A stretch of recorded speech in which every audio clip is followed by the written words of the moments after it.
Премиерот Мицковски и министерот за здравство се договорија пак да се видат. Средбата од која сите очекуваа да се знае дали Таравари ќе лета од владата откако почна да намигнува кон Дуј, заврши со едно кафе. Дали ќе биде сиктар, ќе дознаете во 5 минути со Чавес. Али се пали. Председателот на Дуј се закани дека ќе ја прави големата ако биде поднесено обвинение против поранешниот министер за економија Крешник Бектеши, во чие време била издадена фалсификат лиценца за дискотеката на смртта во Кочани. Ахмети дури ќе излезел на улица, а ако излезел, веќе немало враќање. Вака, команданте, обвинение поднесува или не јавното обвинителство на чело со Љупчо Коцевски, не власта. Може Али заборавил, ама каков таков, Коцевски беше избран во собранието и од страна на Дуј. Значи се заканува на погрешна адреса. И уште нешто, зошто закани само ако се поднесе обвинение за Крешник Бектеши? Па што е Крешник повеќе вреден од еден Артан Груби, Беким Незир или пак Валјон Сарачини? Толку ли брзо ги пуштивте низ вода? Има ли јунак да му каже дека неговото време помине и оти Дуј веќе не е никаков фактор во Македонија, како што не се ни албанците на Балканот? Поарно му е да молчи, оти ако се јават оние од ХАК или ако се појави на некоја црна листа, ќе може да биде само председател на местна заедница во Зајас, ако му дозволат и таму. И нормално, првата поддршка за Али Ахмети да излезе на протест дојде од никој друг туку од Венко Филипче. Има некој стоколмски синдром што толку сакаат да бидат со Дуј, партијата што ги прати во опозиција. По се изгледа, Европскиот фронт се враќа за локалните избори. Старите пријатели Дуј и СДСМ надополнети со Таравари. Леле што си бевме големото друштво.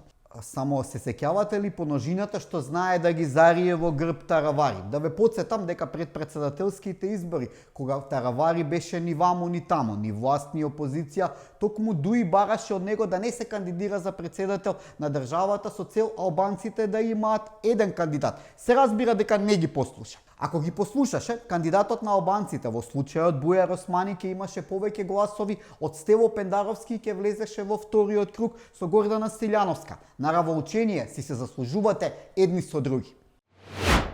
Одбележавме 80 години од кодификацијата на македонскиот јазик. Сите политичари, како што е редот, ја истакнаа важноста од овој датум. Меѓу нив беше и лидерот на СДСМ Венко Филипче. Тој истакна дека македонскиот јазик е нашиот код и коренот на нашиот идентитет. Туку дали Венко памети што говореше неговиот другар и бизнис партнер за македонскиот јазик, кој го распродаваше како на тезга во Петрич, Бугарија? Јас сум плюс од Струмица, ви кажувам, струмичани и петричани имаме исти дијалект, исти јазик, говориме. Председателот на Украина Володимир Зеленски испадна како онака што предвидов пред неколку епизоди, како во вицот со петелот кој ја бркал кокошката за да заврши работа, а таа трчала неколку круга пред да му се предаде за да не помисли дека е лест. Па така и Зеленски се нечкаше, се бунеше, еднаш и го избрка од Белата куќа и на крај мораше да го потпише договорот за минералите. Во превод, Америка сега е собственик на се што е вредно во Украина. Зеленски и тие што ќе дојдат после него веќе не се прашуваат за ништо. Друг е газда во Украина. Така е тоа кога слушаш друг, односно Европската Унија. ЕУ беше спремна да ја поддржува Украина до последниот украинец. Тоа е, во политиката ништо нема за џабе. Досега Америка во оружје и даде на Украина неколку милиарди долари, а експлоатацијата на минералите во следните децении ќе вреди неколку пати повеќе. А Украина, покрај што е најголема житница, е една од најголемите наоѓалишта на ретки минерали – алуминиум, графит, литиум. Се што денеска е на цена и од кој зависи производството од мобилни телефони до електрични автомобили. По 3 години и војната е при крај. Веќе се надзира каков ќе биде исходот. Русија ќе земе третина од територијата на Украина на истокот, а Украина ќе мора да признае и дека Крим е руски. Компромисот ќе биде тоа што Украина нема да биде принудена формално да ги признае загубените територии или пак да го менува уставот кој ќе се водат како привремено отстапени на Русија поради мир.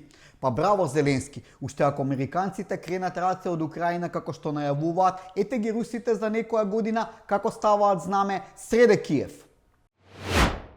Европа го одбележува денот на победа над фашизмот најразедината во својата историја. Она што се нарекува Европската Унија успеа да го украде и 9 мај и да го нарече денот на Европа. Замислете, губитниците во Втората светска војна прославуваат некаков измислен ден на Европа, а оние кои беа на вистинската страна на историјата, меѓу кои и Македонија, ќе треба да мафтаат со европски знаменца за да не пофалат дека некогаш ќе станеме членки. Оние политичари пак кои сакаат да заминат на парадата во Москва, одеднаш им се нарушува здравствената состојба. Во името на демократијата, се разбира. Ова беа 5 минути со Чавес. Смрт на фашизмот, слобода за народот.